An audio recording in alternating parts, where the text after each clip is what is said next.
কম জায়গার মধ্যে এই রকমভাবে বস্তায় পেঁয়াজ পাতা খুব সহজে চাষ করা যাবে। তার জন্য খুব একটা বেশি পরিশ্রমের প্রয়োজন হয় না। পেঁয়াজ পাতা যেমন সবজি হিসাবে ব্যবহার করা যাবে, তেমনি এই রকমভাবে পেঁয়াজ পাতা চাষ করলে দেখতেও ভালো লাগে। এর জন্য দরকার কিছু সুস্থ সবল পেঁয়াজের। পেঁয়াজের অগ্রভাগগুলো এইভাবে কেটে নিতে হবে। নিতে হবে একটি শক্ত বস্তা। বস্তার গায়ে চারপাশে 2 থেকে 3 ইঞ্চি দূরে ছোট ছোট ছিদ্র করে নিতে হবে।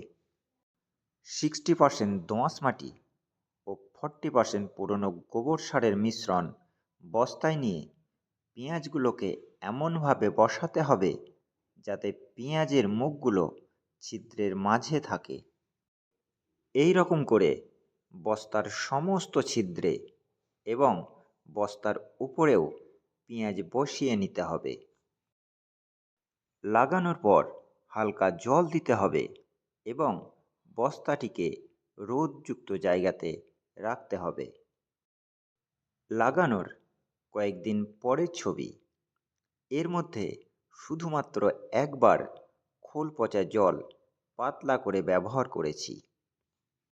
আরও কিছুদিন পরে পাতাগুলোকে সবজি হিসাবে ব্যবহার করা যাবে।